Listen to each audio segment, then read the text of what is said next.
जय श्री कृष्णा। श्रीमद् भागवत महापुराण की जय। आप सभी का दिन शुभ हो। आज सुनिए भागवत पुराण में आगे की कथा। श्री मैत्रेय जी कहते हैं, हे विदुर जी, महाराज पृथु के बाद उनके पुत्र परम यशस्वी विजिताश्व राजा हुए। उनका अपने छोटे भाइयों पर बड़ा स्नेह था, इसीलिए उन्होंने चारों को एक एक दिशा का अधिकार सौंप दिया। राजा विजिताश्व ने हर्यक्ष को पूर्व, धूम्रकेश को दक्षिण, वृक को पश्चिम और द्रमिड़ को उत्तर दिशा का राज्य दिया। उन्होंने इंद्र से अंतर्ध्यान होने की शक्ति प्राप्त की थी, इसीलिए उन्हें अंतर्ध्यान भी कहते हैं। उनकी पत्नी का नाम शिखंडिनी था। उससे उनके 3 सुपुत्र हुए। उनके नाम पावक, पवमान और शुचि थे। पूर्व काल में वशिष्ठ जी का शाप होने से उपर्युक्त नाम के अग्नियों ने ही उनके रूप में जन्म लिया था। आगे चलकर योग मार्ग से वे फिर अग्नि रूप हो गए। अंतर्धान के नभस्वती नाम की पत्नी से एक और पुत्र रत्न हविर्धान प्राप्त हुआ। महाराज अंतर्ध्यान बड़े उदार पुरुष थे। जिस समय इंद्र उनके पितामह के अश्वमेध यज्ञ का घोड़ा हरकर ले गए थे, तब पता लग जाने पर भी उन्होंने उनका वध नहीं किया था। राजा अंतर्धान ने कर लेना, दंड देना, जुर्माना वसूल करना आदि कर्तव्यों को बहुत कठोर और दूसरों के लिए कष्टदायक समझकर एक दीर्घकालीन यज्ञ में दीक्षित होने के बहाने अपना राजकाज छोड़ दिया। यज्ञ कार्य में लगे रहने पर भी उन आत्मज्ञानी राजा ने भक्त भय भंजन पूर्णतम परमात्मा की आराधना करके सुदृढ़ समाधि के द्वारा भगवान के दिव्य लोक को प्राप्त किया। हे विदुर जी, हविर्धान की पत्नी हविर्धानी ने बहिर्षद, गए, शुक्ल, कृष्ण और सत्य और जितव्रत नाम के 6 पुत्र पैदा किए। विदुर जी, इनमें हविर्धान के पुत्र महाभाग बहिर्षद यज्ञ आदि कर्मकांड और योगाभ्यास में कुशल थे। तब उन्होंने प्रजापति का पद प्राप्त किया। उन्होंने एक स्थान के बाद दूसरे स्थान में लगातार इतने यज्ञ किए कि ये सारी भूमि पूर्व की ओर अग्रभाग करके फैलाए हुए कुशों से पट गई थी। इसी से आगे चलकर ये प्राचीन बरही नाम से विख्यात हुए। राजा प्राचीन बरही ने ब्रह्मा जी के कहने से समुद्र की कन्या शतद्रुति से विवाह किया था। सर्वांग सुंदरी किशोरी शतद्रुति सुंदर वस्त्र आभूषणों से सज धज कर विवाह मंडप में जब भांवर देने के लिए घूमने लगी, तब स्वयं अग्निदेव भी मोहित होकर उसे वैसे ही चाहने लगे जैसे शुकी को चाहा था। नवविवाहिता शतद्रुति ने अपने नुपुरों की झनकार से ही दिशा विदिशाओं के देवता, असुर, गंधर्व, मुनि, सिद्ध, मनुष्य और नाग सभी को वश में कर लिया था। शतद्रुति के गर्भ से प्राचीन बरही नाम के प्रचेता 10 पुत्र हुए। वे सब बड़े ही धर्मज्ञ तथा एक से नाम और आचरण वाले थे। जब पिता ने उन्हें संतान उत्पन्न करने का आदेश दिया, तब उन सब ने तपस्या करने के लिए समुद्र में प्रवेश किया। वहां 10,000 वर्ष तक तपस्या करते हुए उन्होंने तप का फल देने वाले श्री हरि की आराधना की। घर से तपस्या के लिए जाते समय मार्ग में श्री महादेव जी ने उन्हें दर्शन देकर कृपा पूर्वक जिस तत्व का उपदेश दिया था, उसी से वे एकाग्रता पूर्वक ध्यान, जप और पूजन करते रहे। विदुर जी ने पूछा, हे ब्राह्मण, मार्ग में प्रचेताओं का श्री महादेव जी के साथ किस प्रकार समागम हुआ और उन पर प्रसन्न होकर भगवान शंकर ने उन्हें क्या उपदेश दिया? वह सारयुक्त बात आप कृपा करके मुझसे कहिए। हे ब्रह्म ऋषि, शिव जी के साथ समागम होना तो देहधारियों के लिए बहुत कठिन है। औरों की तो बात ही क्या है, मुनिजन भी सब प्रकार की आसक्ति छोड़कर उन्हें पाने के लिए उनका निरंतर ध्यान ही किया करते हैं, किंतु सहज में पाते नहीं। यद्यपि भगवान शंकर आत्माराम है, उन्हें अपने लिए ना कुछ करना है न पाना, तो भी इस लोक सृष्टि की रक्षा के लिए वे अपनी घोर रूपा शक्ति अर्थात शिवा के साथ सर्वत्र विचरते रहते हैं। श्री मैत्रेय जी ने कहा, हे विदुर जी, साधु स्वभाव प्रचेतागण पिता की आज्ञा शिरोधार्य कर तपस्या में चित्त लगा पश्चिम की ओर चल दिए। चलते चलते उन्होंने समुद्र के समान एक विशाल सरोवर देखा। वह महापुरुषों के चित्त के समान बड़ा ही स्वच्छ था तथा उसमें रहने वाले मत्स्य आदि जल जीव भी प्रसन्न जान पड़ते थे। उसमें नील कमल, लाल कमल रात में, दिन में और सायंकाल में खिलने वाले कमल तथा इंदिवर आदि अन्य कई प्रकार के कमल सुशोभित थे। उसके तटों पर हंस, सारस, चकवा और कारंडव आदि जल पक्षी चहक रहे थे। उसके चारों ओर तरह तरह के वृक्ष और लताएं थी। उन पर मतवाले भौरे गूंज रहे थे। उनकी मधुर ध्वनि से हर्षित होकर मानो उन्हें रोमांच हो रहा था। कमल कोश के परागपुंज वायु के झोंकों से चारों ओर उड़ रहे थे, मानो वहां कोई उत्सव हो रहा हो। वहां मृदंग, पणव आदि बाजों के साथ अनेकों दिव्य राग रागिनियों के क्रम से गायन की मधुर ध्वनि सुनकर उन राजकुमारों को बड़ा आश्चर्य हुआ। इतने में ही उन्होंने देखा कि देवाधिदेव भगवान शंकर अपने अनुचरों सहित उस सरोवर से बाहर आ रहे हैं। उनका शरीर तपी हुई स्वर्ण राशि के समान कांतिवान है, कंठ नीलवर्ण है तथा 3 विशाल नेत्र हैं। वे अपने भक्तों पर अनुग्रह करने के लिए उद्यत हैं। अनेकों गंधर्व उनका सुयश गा रहे हैं।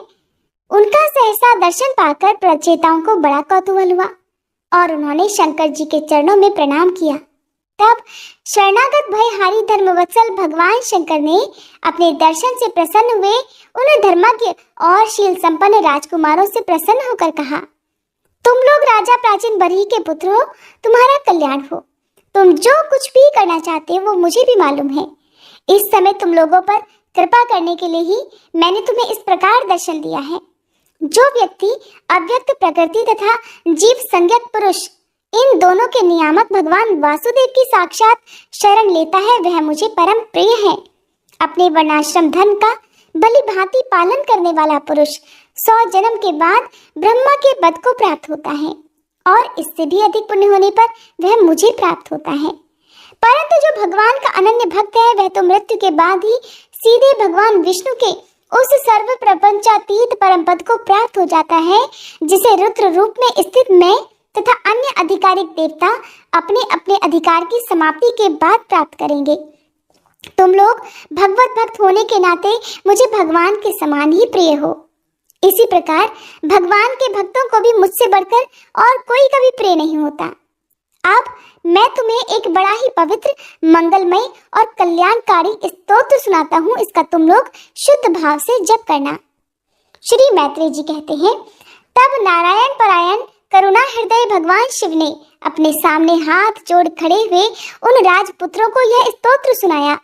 भगवान रुद्र स्तुति करने लगे, हे भगवान, आपका उत्कर्ष उच्च कोटि के आत्मज्ञानियों के कल्याण के लिए, निजानंद लाभ के लिए है, उससे मेरा भी कल्याण हो। आप सर्वदा अपने निरतिशय परमानंद स्वरूप में ही स्थित रहते हैं। ऐसे सर्वात्मक आत्म स्वरूप आपको नमस्कार है। आप पद्मनाभ अर्थात समस्त लोकों के आदि कारण हैं। भूत सूक्ष्म अर्थात तन्मात्र और इंद्रियों के नियंता, शांत, एकरस और स्वयं प्रकाश वासुदेव भी आप ही हैं। आपको नमस्कार है। आप ही सूक्ष्म, अनंत और मुखाग्नि के द्वारा संपूर्ण लोकों का संहार करने वाले, अहंकार के अधिष्ठाता, संकर्षण तथा जगत के प्रकट ज्ञान के उद्गम स्थान, बुद्धि के अधिष्ठाता प्रद्युम्न है। आपको नमस्कार है। आप ही इंद्रियों के स्वामी, मनस्तत्व के अधिष्ठाता भगवान अनिरुद्ध हैं। आपको बारंबार नमस्कार है।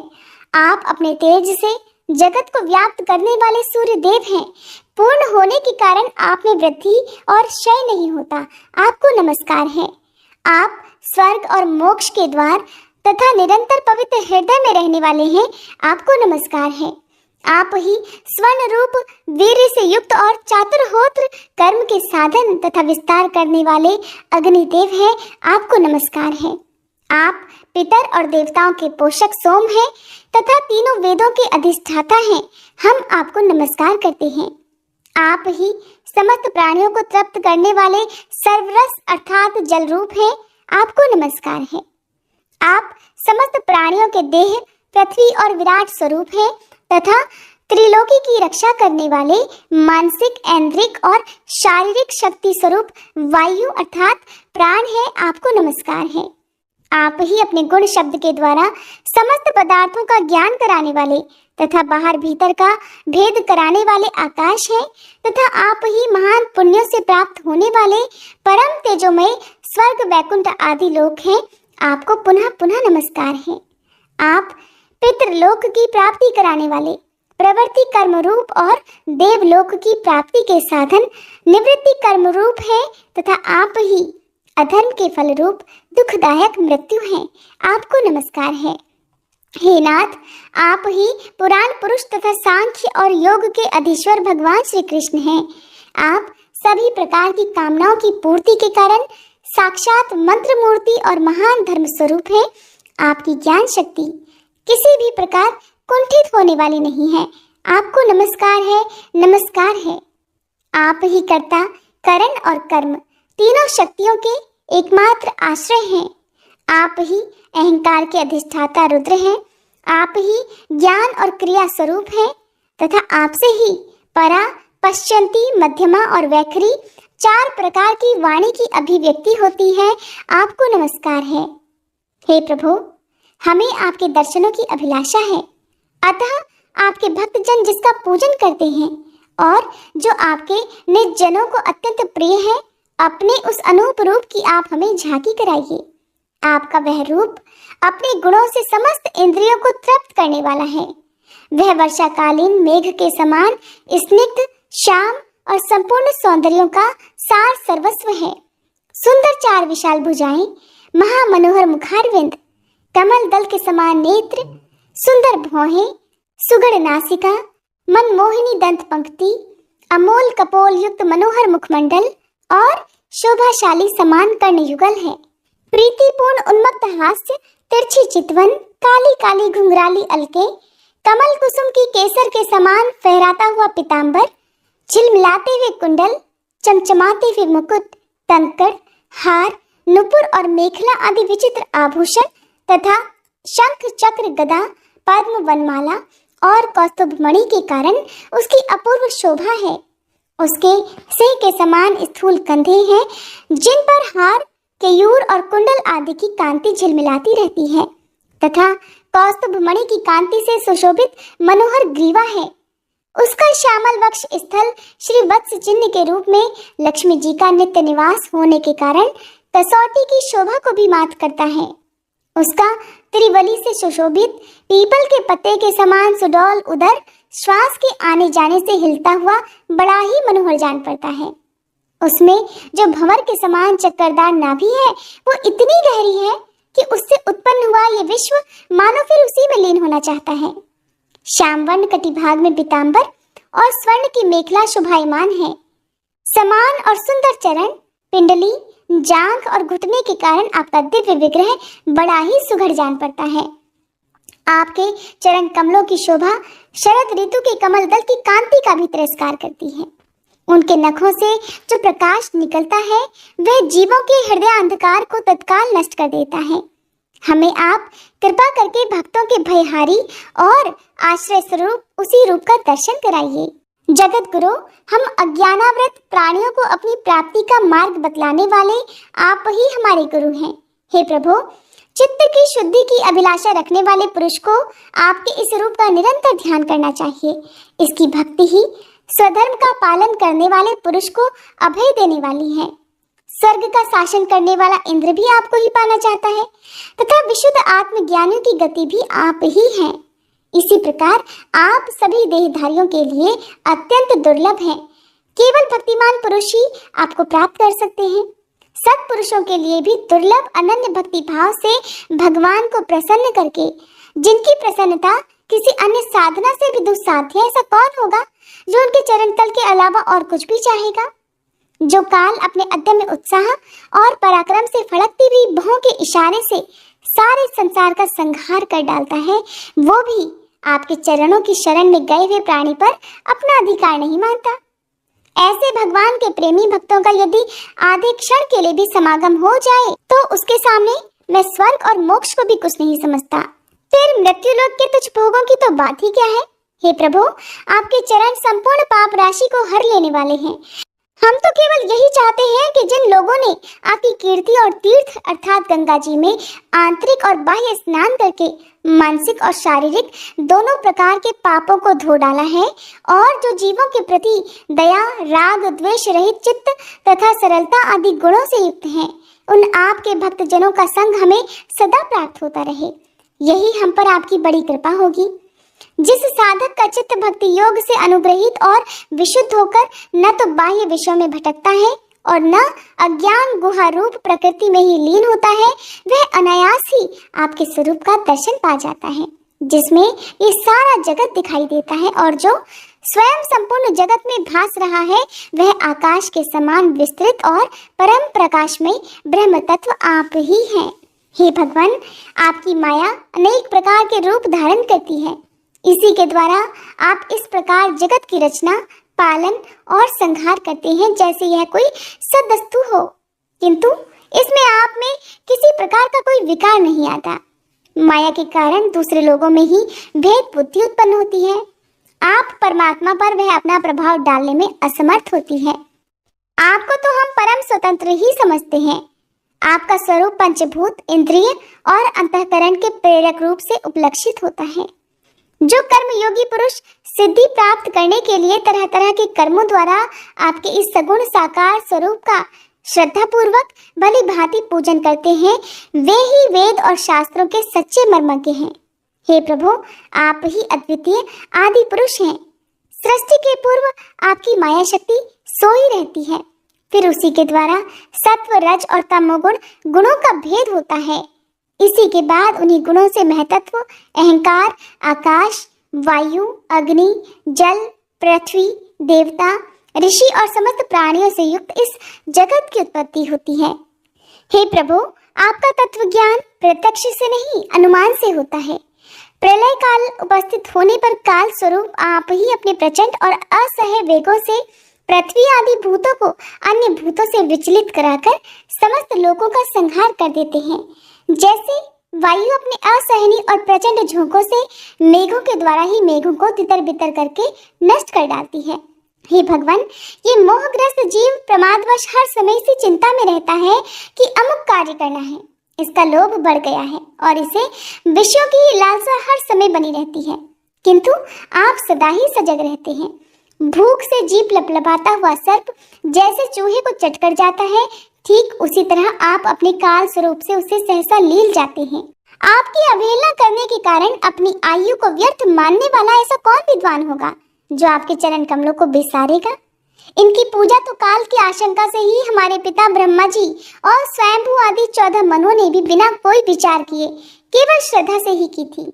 हे ब्राह्मण, इस प्रकार सारा जगत रुद्र रूप काल के भय से व्याकुल है। अतः हे परमात्मन, इस तत्व को जानने वाले हम लोगों के तो इस समय आप ही सर्वथा भय शून्य आश्रय हैं। हे राजकुमारों, तुम लोग विशुद्ध भाव से स्वधर्म का आचरण करते हुए भगवान में चित्त लगाकर मेरे कहे हुए इस स्तोत्र का जप करते रहो। भगवान तुम्हारा कल्याण करेंगे। तुम लोग अपने अंतःकरण में स्थित उन सर्वभूतांतर्यामी परमात्मा का बार बार स्तवन और चिंतन करते हुए पूजन करो। मैंने तुम्हें यह योगादेश नाम का स्तोत्र सुनाया है। तुम लोग इसे मन से धारण कर मुनि व्रत का आचरण करते हुए इसका एकाग्रता से आदर पूर्वक अभ्यास करो। ये स्तोत्र पूर्व काल में जगत विस्तार के इच्छुक प्रजापतियों के पति भगवान ब्रह्मा जी ने प्रजा उत्पन्न करने की इच्छा वाले हम भृगु आदि अपने पुत्रों को सुनाया था। जब हम प्रजापतियों को प्रजा का विस्तार करने की आज्ञा हुई, तब इसी के द्वारा हमने अपना अज्ञान निवृत्त करके अनेक प्रकार की प्रजा उत्पन्न की थी। अब भी जो भगवत परायण पुरुष इसका एकाग्र मन से नित्य प्रति जप करेगा, उसका शीघ्र ही कल्याण हो जाएगा। इस लोक में सभी प्रकार के कल्याण साधनों में मोक्षदायक ज्ञान ही सबसे श्रेष्ठ है। ज्ञान नौका पर चढ़ा हुआ पुरुष अनायास ही इस दुस्तर संसार सागर को पार कर लेता है। यद्यपि भगवान की आराधना बहुत कठिन है, किंतु मेरे कहे हुए इस स्तोत्र का जो श्रद्धा पूर्वक पाठ करेगा, वह सुगमता से ही उनकी प्रसन्नता प्राप्त कर लेगा। जो पुरुष उषा काल में उठकर इसे श्रद्धा पूर्वक हाथ जोड़कर सुनता या सुनाता है, वह सब प्रकार के कर्म बंधनों से मुक्त हो जाता है। राजकुमारों, मैंने तुम्हें जो ये परम पुरुष परमात्मा का स्तोत्र सुनाया है, इसे एकाग्र चित्त से जपते हुए तुम महान तपस्या करो। तपस्या पूर्ण होने पर इसी से तुम्हें अभीष्ट फल प्राप्त हो जाएगा। श्री मैत्रेय जी कहते हैं, हे विदुर जी, इस प्रकार भगवान शंकर ने प्रचेताओं को उपदेश दिया। फिर प्रचेताओं ने शंकर जी की बड़े भक्ति भाव से पूजा की। इसके पश्चात वे उन राजकुमारों के सामने ही अंतर्ध्यान हो गए। सब के सब प्रचेता जल में खड़े रहकर भगवान रुद्र के बताए स्तोत्र का जप करते हुए 10,000 वर्ष तक तपस्या करते रहे। इन दिनों राजा प्राचीन बरही का चित्त कर्मकांड में बहुत रम गया था। उन्हें अध्यात्म विद्या विशारद परम कृपालु नारद जी ने उपदेश दिया उन्होंने कहा कि राजन, इन कर्मों के द्वारा तुम अपना कौन सा कल्याण करना चाहते हो? दुख के आंतरिक नाश और परमानंद की प्राप्ति का नाम कल्याण है, वो तो कर्मों से नहीं मिलता। तब राजा ने कहा, हे महाभाग नारद जी, मेरी बुद्धि कर्म में फंसी हुई है, इसलिए मुझे परम कल्याण का कोई पता नहीं। आप मुझे विशुद्ध ज्ञान का उपदेश दीजिए, जिससे मैं इस कर्म बंधन से छूट जाऊं। जो पुरुष कपट धर्ममय गृहस्थ आश्रम में ही रहता हुआ पुत्र, स्त्री और धन को ही परम पुरुषार्थ मानता है, वह अज्ञानवश संसारण्य में भटकता रहने के कारण उस परम कल्याण को प्राप्त नहीं कर सकता। श्री नारद जी ने कहा, देखो देखो राजन, तुमने यज्ञ में निर्दयता पूर्वक जिन 1000 पशुओं की बलि दी थी, उसे आकाश में देखो। ये सब तुम्हारे द्वारा प्राप्त हुई पीड़ाओं को याद करते हुए बदला लेने के लिए तुम्हारी राह देख रहे हैं। जब तुम मरकर परलोक में जाओगे, तब वे अत्यंत क्रोध में भरकर तुम्हें अपने लोहे के सींगों से छेद डालेंगे। अच्छा, इस विषय में मैं तुम्हें एक प्राचीन उपाख्यान सुनाता हूँ। वह राजा पुरंजन का चरित्र है, उसे तुम मुझसे सावधान होकर सुनो। हे राजन, पूर्व काल में पुरंजन नाम का एक बड़ा यशस्वी राजा था। उसका अभिज्ञात नामक एक मित्र था। कोई भी उसकी चेष्टाओं को समझ ही नहीं सकता था। राजा पुरंजन अपने रहने योग्य स्थान की खोज में सारी पृथ्वी में घूमा, फिर भी जब उसे कोई अनुरूप स्थान नहीं मिला, तब वह कुछ उदास सा हो गया।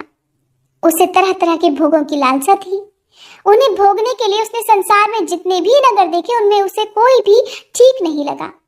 एक दिन उसने हिमालय के दक्षिण तटवर्ती शिखरों पर कर्मभूमि भारतखंड में एक 9 द्वारों का नगर देखा। वह सभी प्रकार के सुलक्षणों से संपन्न था। सब ओर से परकोटों, बगीचों, अटारियों, खाइयों, झरोखों और राजद्वारों से सुशोभित था और सोने चांदी तथा लोहे के शिखरों वाले विशाल भवनों से खचाखच भरा हुआ था। उसके महलों की फर्शें नीलम, स्फटिक, वैदूर्य, मोती, पन्ने और लालों की बनी हुई थी। अपनी कांति के कारण वह नागों की राजधानी भोगवतीपुरी के समान जान पड़ता था। उसमें जहां तहां अनेकों सभा भवन, चौराहे, सड़कें, क्रीड़ा भवन, बाजार, विश्राम स्थान, ध्वजा, पताकाएं और मूंगे के चबूते सुशोभित थे। उस नगर के बाहर दिव्य वृक्ष और लताओं से पूर्ण एक सुंदर बाग था। उस बाग के बीचों बीच एक सरोवर सुशोभित था। उसके आसपास अनेकों पक्षी भांति भांति की बोली बोल रहे थे और भौरे गुंजार कर रहे थे। सरोवर के तट पर जो वृक्ष थे, उनकी डालियां और पत्ते शीतल झरनों के जल कणों से मिली हुई वासंती वायु के झकोरों से हिल रहे थे। इस प्रकार वे तटवर्ती भूमि की शोभा बढ़ा रहे थे। वहां के वन्य पशु भी मुनि जनोचित अहिंसा आदि व्रतों का पालन करने वाले थे, इसलिए उनसे किसी को कोई भी कष्ट नहीं पहुंचता था। वहां बार बार जो कोकिल की कुहू कुहू ध्वनि होती थी, उसे मार्ग में चलने वाले बटोहियों को ऐसा भ्रम होता था मानो वह बगीचा विश्राम करने के लिए उन्हें बुला रहा हो। राजा पुरंजन ने उस अद्भुत वन में घूमते घूमते एक सुंदरी को आते देखा, जो अकस्मात उधर चली आई। उसके साथ 10 सेवक थे, जिनमें से प्रत्येक 100 नायिकाओं का पति था। एक 5 फन वाला सांप उसका द्वारपाल था, वही उसकी सब ओर से रक्षा करता था। वह सुंदरी भोली भाली किशोरी थी और विवाह के लिए श्रेष्ठ पुरुष की खोज में थी। उसकी नासिका, दंत पंक्ति, कपोल और मुख बहुत सुंदर थी। उसके समान कानों में कुंडल झिलमिला रहे थे। उसका रंग सांवला था, कटी प्रदेश सुंदर था। वह पीले रंग की साड़ी और सोने की करधनी पहने हुए थी तथा चलते समय चरणों से नुपुरों की झनकार करती जाती थी। और अधिक क्या कहें, वह साक्षात कोई देवी से जान पड़ती थी। वह गजगामिनी वाला, किशोरावस्था की सूचना देने वाले अपने गोल गोल समान और परस्पर सटे हुए स्तनों की लज्जावश बार बार अंचल से ढकती जाती थी। उसकी प्रेम से मटकती भौं और प्रेमपूर्ण तिरछी चितवन के बाण से घायल होकर वीर पुरंजन ने लज्जायुक्त मुस्कान से और भी सुंदर लगने वाली उस देवी से मधुर वाणी में कहा, हे कमल दल लोचने, मुझे बताओ तुम कौन हो, किसकी कन्या हो? साध्वी, इस समय आ कहां से रही हो? हे भीरू, इस पुरी के समीप तुम क्या करना चाहती हो? शुश्रु, तुम्हारे साथ इस 11वें महान शूरवीर से संचालित ये 10 सेवक कौन है? और ये सहेलियां तथा तुम्हारे आगे आगे चलने वाला ये सर्प कौन है? सुंदरी, तुम साक्षात लज्जा देवी हो अथवा उमा, रमा और ब्रह्माणी में से कोई हो? यहाँ वन में मुनियों की तरह एकांतवास करके क्या अपने पतिदेव को खोज रही हो? तुम्हारे प्राणनाथ तो तुम उनके चरणों की कामना करती हो, इतने से ही पुण्य काम हो जाएंगे। अच्छा, यदि तुम साक्षात कमला देवी हो तो तुम्हारे हाथ का क्रीड़ा कमल कहाँ गिर गया? सुभगे, तुम इनमें से तो कोई हो नहीं, क्योंकि तुम्हारे चरण पृथ्वी का स्पर्श कर रहे हैं। अच्छा, यदि तुम कोई मानवी ही हो तो लक्ष्मी जी किस प्रकार भगवान विष्णु के साथ वैकुंठ की शोभा बढ़ाती है, ठीक उसी प्रकार तुम मेरे साथ इस श्रेष्ठ पुरी को अलंकृत करो। देखो, मैं बड़ा ही वीर और पराक्रमी हूँ, परंतु आज तुम्हारे कटाक्षों ने मेरे मन को बेकाबू कर दिया है। तुम्हारी लजीली और रति भाव से भरी मुस्कान के साथ भौहों के संकेत पाकर ये शक्तिशाली कामदेव मुझे पीड़ित कर रहा है। इसलिए हे सुंदरी, अब तुम्हें मुझ पर कृपा करनी ही चाहिए। हे शुचिस्मते, सुंदर भौहें और सुघड़ नेत्रों से सुशोभित तुम्हारा मुखारविंद इन लंबी लंबी काली अलकावलियों से घिरा हुआ है। तुम्हारे मुख से निकले हुए वाक्य बड़े ही मीठे और मन हरने वाले हैं, परंतु वह मुख तो लाज के मारे मेरी ओर होता ही नहीं।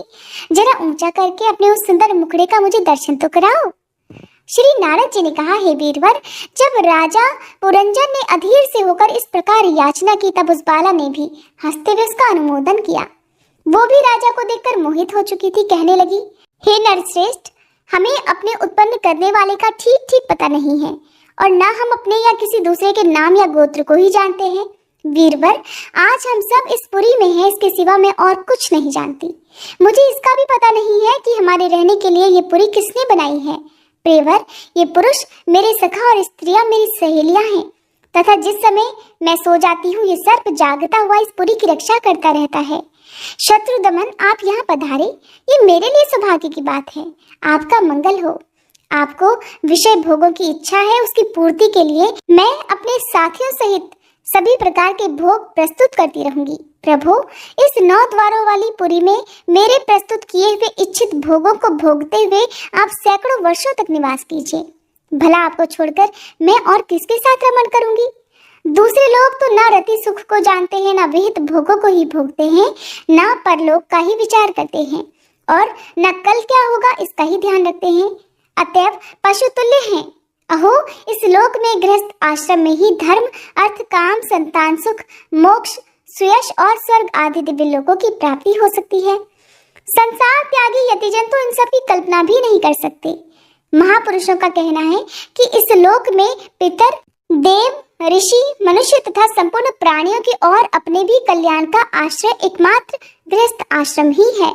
हे वीर शिरोमणि, लोक में मेरी जैसी कौन स्त्री होगी जो स्वयं प्राप्त हुए आप जैसे सुप्रसिद्ध, उदार चित्त और सुंदर पति को वरण न करेगी? महाबाहो, इस पृथ्वी पर आपकी सांप जैसी गोलाकार सुकोमल भुजाओं में स्थान पाने के लिए किस कामनी का चित्त नहीं ललचाएगा? आप तो अपनी मधुर मुस्कानमयी करुणापूर्ण दृष्टि से हम जैसी अनाथाओं के मानसिक संताप को शांत करने के लिए ही पृथ्वी में विचर रहे हैं। श्री नारद जी कहते हैं, हे राजन, उन स्त्री पुरुषों ने इस प्रकार एक दूसरे की बात का समर्थन कर फिर 100 वर्षों तक उस पुरी में रहकर आनंद भोगा। गायक लोग सुमधुर स्वर में जहां तहां राजा पुरंजन की कीर्ति गाया करते थे। जब ग्रीष्म ऋतु आती तब वह अनेकों स्त्रियों के साथ सरोवर में घुसकर जल क्रीड़ा करता। उस नगरी में जो 9 द्वार थे उनमें 7 नगरी के ऊपर और 2 नीचे थे। उस नगर का जो कोई राजा होता उसके पृथक पृथक देशों में जाने के लिए ही ये द्वार बनाए गए थे। राजन, इनमें से 5 पूर्व, 1 दक्षिण और 1 उत्तर तथा 2 पश्चिम की ओर थे। उनके नामों का भी वर्णन करता हूँ। पूर्व की ओर खद्योता और अभिर्मुखी नाम के 2 द्वार एक ही जगह बनाए गए थे। उनमें से होकर राजा पुरंजन अपने मित्र द्युमान के साथ विभ्राजित नामक देश को जाया करता था। इसी प्रकार उस ओर नलिनी और नालिनी नाम के 2 द्वार और भी एक ही जगह बनाए गए थे। उनसे होकर वह अवधूत के साथ सौरभ नामक देश को जाता था। पूर्व दिशा की ओर मुखिया नामक जो 5वां द्वार था उसमें होकर वह रसज्ञ और विपण के साथ क्रमशः बहुदन और आपन नामक देश को जाता था। पुरी के दक्षिण ओर जो पितृहु नामक द्वार था उसमें होकर वह राजा पुरंजन श्रुतधर के साथ दक्षिण पांचाल देश को जाता था। उत्तर की ओर जो देवहू नाम का द्वार था उससे श्रुतधर के साथ ही वह उत्तर पांचाल देश को जाता था। पश्चिम दिशा में आसुरी नाम का दरवाजा था, उसमें होकर वह दुर्गम के साथ ग्रामक देश को जाता था तथा निरहती नाम का जो दूसरा पश्चिम द्वार था, उससे लुब्ध के साथ वह वैश्यस नाम के देश को जाता था। इस नगर के निवासियों में निर्वाक और पेशस्कृत ये दो नागरिक अंधे थे। राजा पुरंजन आंख वाले नागरिकों का अधिपति होने पर भी इन्हीं की सहायता से जहां तहां जाता और सभी प्रकार के कार्य किया करता था। जब कभी अपने प्रधान सेवक विशुचीन के साथ अंतःपुर में जाता, तब उसे स्त्री और पुत्रों के कारण होने वाले मोह, प्रसन्नता और हर्ष आदि विकारों का अनुभव हुआ करता। उसका चित्त तरह तरह के कर्मों में फंसा हुआ था और काम परवश होने के कारण वह मूढ़ रमणी के द्वारा ठगा गया। उसकी रानी जो जो काम करती थी वो भी वही करने लगता था। वह जब मद्यपान करती तब वह भी मदिरा पीता और मद से उन्मत्त हो जाता। जब वह भोजन करती तब आप भी भोजन करने लगता और जब कुछ चबाती तो आप भी वही वस्तु चबाने लगता। इसी प्रकार कभी उसके गाने पर गाने लगता, रोने पर रोने लगता, हंसने पर हंसने लगता और बोलने पर बोलने लगता। जब दौड़ती तो वो खुद भी दौड़ने लगता, खड़ी होती तो आप भी खड़े हो जाता, सोती तो आप भी उसी के साथ साथ ही सो जाता और बैठती तो आप भी उठ बैठता। जब कभी वह सुनने लगती तो खुद भी सुनने लगता, देखती तो देखने लगता, सूंघती तो सूंघने लगता। कभी उसकी प्रिया शोकाकुल होती तो आप भी अत्यंत दीन के समान व्याकुल हो जाता। जब वह प्रसन्न होती तो खुद भी प्रसन्न हो जाता, उसके आनंदित होने पर खुद भी आनंदित हो जाता। राजा पुरंजन अपनी सुंदरी रानी के द्वारा इस प्रकार ठगा गया। सारा प्रकृति वर्ग परिकर ही उसको धोखा देने लगा। वह मूर्ख विवश होकर इच्छा न होने पर भी खेल के लिए घर पर पाले हुए बंदर के समान अनुकरण करता रहता। श्री नारद जी कहते हैं, हे राजन, एक दिन राजा पुरंजन अपना विशाल धनुष, सोने का कवच और अक्षय तरकस धारण कर अपने 11वें सेनापति के साथ 5 घोड़ों के शीघ्रगामी रथ में बैठकर पंचप्रस्थ नाम के वन में गया।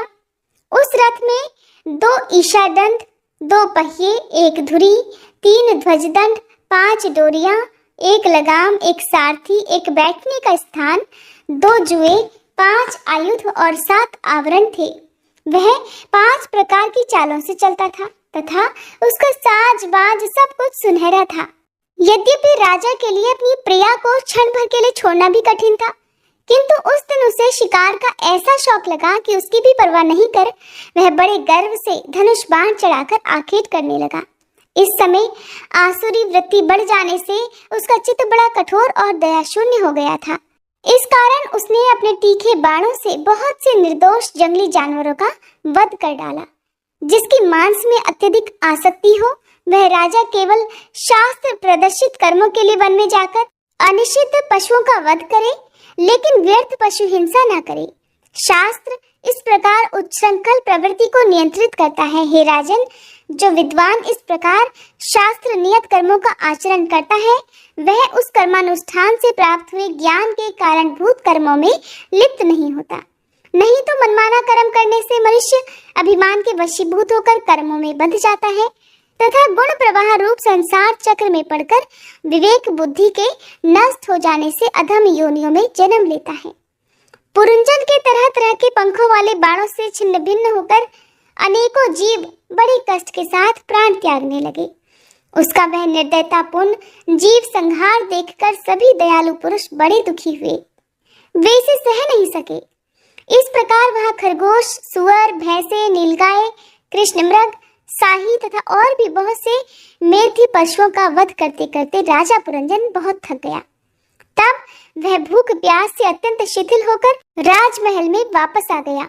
वहां उसने यथायोग्य रीति से स्नान और भोजन से निवृत्त हो कुछ विश्राम करके थकान दूर की। फिर गंधन, चंदन और माला आदि से सुसज्जित होकर सभी अंगों में सुंदर सुंदर आभूषण पहने। तब उसे अपनी प्रिया की याद आई। वह भोजन आदि से तृप्त, हृदय में आनंदित, मद से उन्मत्त और काम से व्यथित होकर अपनी सुंदरी भार्या को ढूंढने लगा, किंतु उसे वो कहीं भी दिखाई नहीं दी। प्राचीन बर ही तब उसने चित्त में कुछ उदास होकर अंतःपुर की स्त्रियों से पूछा, अरे सुंदरियों, अपनी स्वामिनी के सहित तुम सब पहले की तरह कुशल से तो हो ना? क्या कारण है आज इस घर की संपत्ति पहले जैसी सुहावनी नहीं जान पड़ती? घर में माता अथवा पति परायणा भार्या न हो तो वह घर बिना पहिए के रथ के समान हो जाता है। फिर उसमें कौन बुद्धिमान दीन पुरुषों के समान रहना पसंद करेगा? इसलिए बताओ, वह सुंदरी कहाँ है जो दुख समुद्र में डूबने पर मेरी विवेक बुद्धि को पद पद पर जागृत करके मुझे उस संकट से उबार लेती है। स्त्रियां कहने लगी, हे नारनाथ, मालूम नहीं आज आपकी प्रिया ने क्या ठानी है। हे शत्रुदमन, देखिए वे बिना बिछौने के पृथ्वी पर ही पड़ी हुई है। श्री नारद जी कहते हैं, हे राजन, उस स्त्री के संग से राजा पुरंजन का विवेक नष्ट हो चुका था, इसलिए अपनी रानी को पृथ्वी पर अस्त व्यस्त अवस्था में पड़ी देखकर वह अत्यंत व्याकुल हो गया। उसने दुखी हृदय से उसे मधुर वचनों द्वारा बहुत कुछ समझाया, किंतु उसे अपनी प्रेयसी के अंदर अपने पति प्रणय कोप का कोई चिन्ह दिखाई नहीं दिया। वह मनाने में भी बहुत कुशल था, इसलिए अब पुरंजन ने उसे धीरे धीरे मनाना प्रारंभ किया। उसने पहले उसके चरण छुए और फिर गोद में बिठाकर बड़े प्यार से कहने लगा कि हे सुंदरी, वे सेवक तो निश्चय ही बड़े अभागे हैं, जिनके अपराध करने पर स्वामी उन्हें अपना समझकर शिक्षा के लिए उचित दंड नहीं देते। सेवक को दिया हुआ स्वामी का दंड तो उस पर बड़ा ही अनुग्रह होता है। जो मूर्ख है उन्हीं को क्रोध के कारण अपने हितकारी स्वामी के लिए उस उपकार का पता नहीं चलता। हे सुंदर दंतावली और मनोहर भौं से शोभा पाने वाली मनस्विनी, अब ये क्रोध दूर करो और एक बार मुझे अपना समझकर प्रणय भार तथा लज्जा से झुका हुआ और मधुर मुस्कानमयी चितवन से सुशोभित अपना मनोहर मुखड़ा दिखाओ। अहो, भ्रमर पंक्ति के समान नीली अलकावली, उन्नत नासिका और सुमधुर वाणी के कारण तुम्हारा वह मुखारविंद कैसा मनोहर जान पड़ता है। हे वीर पत्नी, यदि किसी दूसरे ने तुम्हारा कोई अपराध किया हो तो उसे बताओ। यदि वह अपराधी ब्राह्मण कुल का नहीं है तो मैं उसे अभी तुरंत इसी क्षण दंड देता हूँ।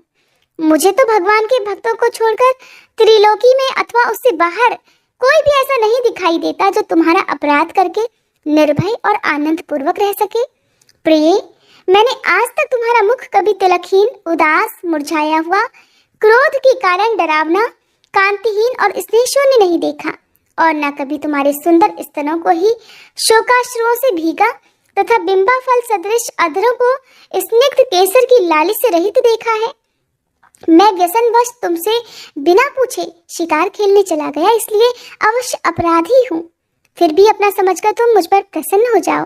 कामदेव के विषम बाणों से अधीर होकर जो सर्वदा अपने अधीन रहता है, उस अपने प्रिय पति को उचित कार्य के लिए भला कौन कामिनी स्वीकार नहीं करती। हरे कृष्णा। आज की कथा में बस इतना ही। इसके आगे की कथा सुनने के लिए कृपया आप अगले अध्याय के अनुसार जरूर कीजिएगा। ये कथा अगर आपको अच्छी लगी हो तो वीडियो को लाइक करना मत भूलिएगा।